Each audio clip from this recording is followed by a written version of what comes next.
உடம்புக்கு சத்தான பீட்ரூட்டை வச்சு ஒரு சட்னி ஒன்று செஞ்சு சாப்பாடு கிளறி இருக்கோம். ஒரு பொரியல் ஒன்று செஞ்சிருக்கோம். ஹலோ ஃப்ரெண்ட்ஸ், எல்லாம் எப்படி இருக்கீங்க? வெல்கம் டு மிஸ்டர் சம்பா சமையல். இன்னைக்கு நான் செய்ய போற ரெசிபி என்னன்னு பாத்தீங்கன்னா, பீட்ரூட்டை வச்சு 2 வெரைட்டி செய்ய போறேன்.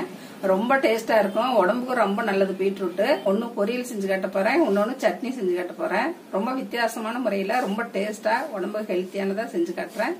அது எப்படி செய்யலாம்னு பார்க்கலாம். அதுக்கு தேவையான பொருள் என்னன்னு பார்க்கலாம். 3 பீட்ரூட் திருவி வச்சிருக்கிறேன். இதுல பாதி பொரியலுக்கு எடுத்துக்கலாம், பாதி சட்னிக்கு எடுத்துக்கலாம். தேங்காய் ஒரு 3 ஸ்பூன் போதும்.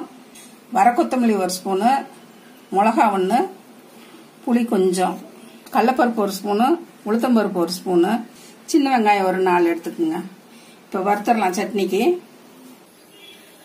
வடசட்டி சூடாயிடுச்சு. ஆயில் 1 ஸ்பூன் ஊற்றிக்கலாம்.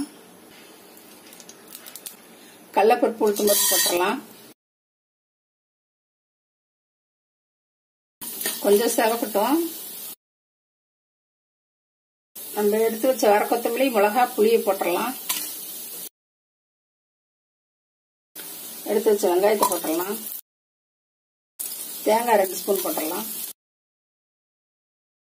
பீட்ரூட் போட்டுடலாம்.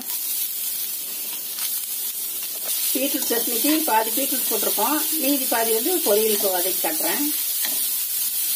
தேவையான அளவு உப்பு போட்டுடலாம். ஆறுத்து கொஞ்ச நேரம் அப்புறம் தான் அரைக்கணும். இனி நம்ம பொரியலுக்கு வதக்கிடலாம். அதே கடையிலேயே நம்ம பொரியல் தாளிச்சு விட்டுறலாம். வாங்க. ஆயில் ஒரு 3 ஸ்பூன் ஊற்றிக்கிங்க.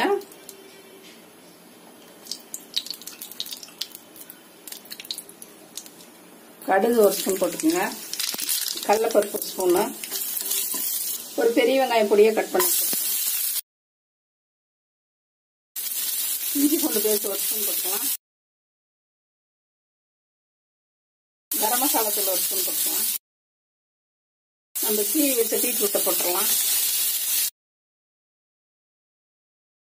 தேவையான அளவு உப்பு போட்டுடலாம். தண்ணி தெளிக்காம கொஞ்சம் நேரம் இப்படியே வதக்குங்க. அதுக்கப்புறம் லைட்டா தண்ணி தெளிச்சு மூடி வச்சு ஒரு 2 நிமிஷம் வந்தால் வெந்துடும். பீட்ரூட்டு லைட்டா தண்ணி தெளிச்சிடலாம். சிம்ல வச்சுட்டு மூடி வச்சிடலாம். ஒரு 3 நிமிஷத்துல வெந்துடும் பீட்ரூட்டு. சட்னிக்கு வதக்கி வச்சது ஆறிடுச்சு, அரைச்சிடலாம். பீட்ரூட் சாப்பாடு அரைச்சு இப்படி கிளறியாச்சு. ஒரு பவுல்ல போட்டு இப்படி அழகாதீங்க. காய் வெந்துருச்சு, திறந்து பத்தலாம்.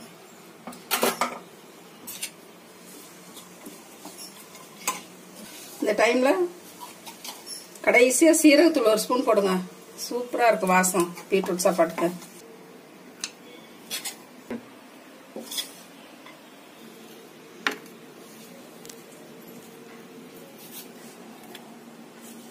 உடம்புக்கு சத்தான பீட்ரூட்டை வச்சு ஒரு சட்னி ஒன்று செஞ்சு சாப்பாடு கிளறி இருக்கோம்.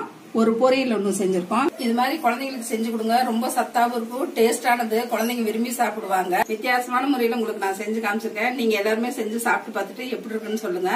இந்த ரெசிபி பிடிச்சதுன்னா மிஸ்டர் சம்பா சமையலுக்கு சப்ஸ்கிரைப் பண்ணுங்க. மறக்காம பெல் பட்டனை கிளிக் பண்ணுங்க. தேங்க்யூ.